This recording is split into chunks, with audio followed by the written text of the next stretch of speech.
Telugu Desam party కోసం పనిచేసిన ప్రతి ఒక్కరికి పదవుల రూపంలో గుర్తింపు తప్పకుండా లభిస్తుందని తెలుగుదేశం పార్టీ రాష్ట్ర అధికార ప్రతినిధి పిఠాపురం మాజీ ఎమ్మెల్యే వర్మ పేర్కొన్నారు. వెలమ కార్పొరేషన్ డైరెక్టర్ గా పిఠాపురం మండలం పి తిమ్మాపురానికి చెందిన తెలుగుదేశం పార్టీ సీనియర్ నాయకుడు మాజీ జెడ్పీటీసీ బర్లా అప్పారావును రాష్ట్ర ప్రభుత్వం నియమించింది. ఈ సందర్భంగా పిఠాపురం మహారాజాకోట ఆవరణలో గల తెలుగుదేశం పార్టీ కార్యాలయంలో మాజీ ఎమ్మెల్యే వర్మ ఆధ్వర్యంలో తెలుగుదేశం పార్టీ నాయకులు, కార్యకర్తలు, అభిమానులు బర్లా అప్పారావును ఘనంగా సన్మానించి శుభాకాంక్షలు తెలియజేశారు. ఈ సందర్భంగా మాజీ ఎమ్మెల్యే వర్మ మీడియాతో మాట్లాడారు. కుటుంబాలతో సహా పనిచేస్తున్న నాయకులు మన నియోజకవర్గంలో ఉన్నారు. వీరందరి పేర్లు కూడా పార్టీ ఆదేశాల మేరకు పంపించడం జరిగింది. పార్టీ కూడా అక్కడ సీనియారిటీ కొన్ని నామ్స్ పెట్టుకుని దాని ప్రకారం సెలెక్ట్ చేసుకుంటూ వెళ్తా ఉన్నారు. మొదటగా వెలమ కార్పొరేషన్లో మన సీనియర్ నాయకులు జెడ్పీటీసీ ఎక్స్ బర్లప్పారావు గారికి డైరెక్టర్గా ఇవ్వడం,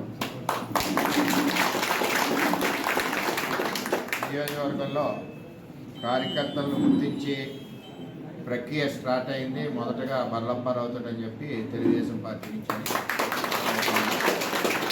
ఏది ఏమైనా ఎప్పుడు కూడా చంద్రబాబు నాయుడు గారికి, యువనాయకుడు లోకేష్కి మనం ఎప్పుడు కూడా తెలుగుదేశం పార్టీకి నిరంతరం కష్టపడాలని, ఇంకా బలీయంగా పిఠాపురంలో తెలుగుదేశం పార్టీ ఉండాలని, అందరం ఒకే కుటుంబంలాగా కష్టాల్లో ఉనండి, అదేవిధంగా సుఖాల్లో ఉనండి, కలిసికట్టుగా ముందుకు సాగాలని. ఈరోజు నేను ఈ స్థాయిలో ఉన్నా.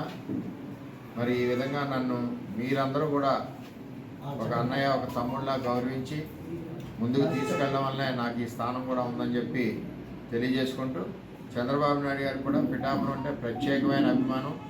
ఇక్కడ ఉన్న కేడర్ కానీ, చేసి సర్వీస్ కానీ, పార్టీ పటిష్టత కానీ, ఎన్ని ఒడిదొడుకులు వచ్చినా సరే ఏ ఒక్క నాయకుడు కూడా పార్టీని వదలకుండా అంటిపెట్టుకుని ఉన్న విధానాన్ని కానీ ఎప్పుడు చంద్రబాబు నాయుడు గారు నాతో చాలాసార్లు మరి అన్నం కూడా జరిగిందని తెలియజేస్తూ, ఈ సందర్భంగా బర్లప్పారావు వారికి నియోజకవర్గంలో ఉన్న ముఖ్యులందరూ కూడా మరి ధన్యవాదాలు తెలియజేస్తారు.